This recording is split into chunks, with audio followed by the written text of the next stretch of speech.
Hi guys! Ito na naman ang friend yung super happy kapag nasa galaan. So ito na nga yung part 2 ng birthday celebration ni Mama. From MOA, sumakay lang kami ng e-trike papunta sa Gala Food Park. Pero pwede din naman siyang lakarin from MOA Arena. And ito na nga, nakarating na tayo sa ating destination. Nag-rent kami ng yukata for 100 pesos kapag may ID and 1,000 pesos naman kapag wala kang ID.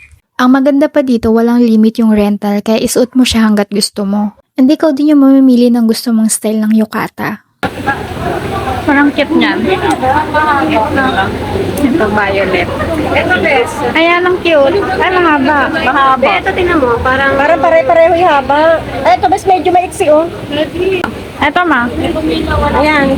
Itong violet yung napili ko and pagkatapos niyan, inassist na kami sa pagsuot ng yukata. And tada! Outfit check! O diba, ready na tayo mamasyal dito sa Little Japan. After the picture taking sa ground floor ay umakit na din kami sa taas para maghanap ng kakainan. Pagpasok mo pa lang ay mafe-feel mo na yung Japan vibes. Kaya kung gusto mo mag-Japan at wala ka pang budget, dito ka na muna sa Gala Food Park.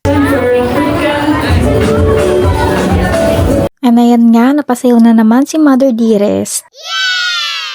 Isa din sa nagustuhan ko dito ay madami kang pagpipilian na cuisine. Merong Japanese, Chinese, Korean, Vietnamese, Thai, and Hong Kong cuisine. Meron din desserts like ice cream, cakes, other pastries, and drinks. Sa sobrang daming ng pagpipilian ay medyo natagalan kami. But in the end, dito kami nag-dine sa Thai cuisine. Since this is my first time trying Thai food, nag-order ako ng pad Thai.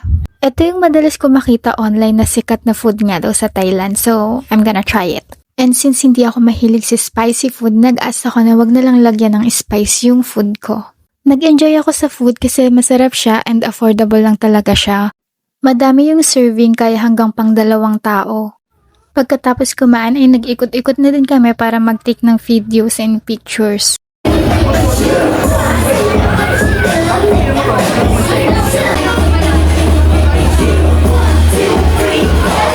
Meron din palang rooftop itong Gala Food Park, pero hindi kami nakaakyat dahil nga maulan.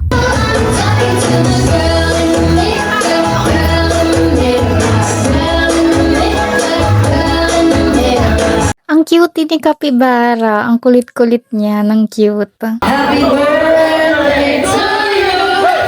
Happy birthday. Happy birthday. Happy birthday to you. O diba, nakantahan pa ang ating birthday girl. Just another woman in love. Get out of school. A fire of control. Just another fool. You touch me and I'm weak. I'm a feather in a wind. And I can't wait to feel you touching me again. You are just another woman. Just another woman in love.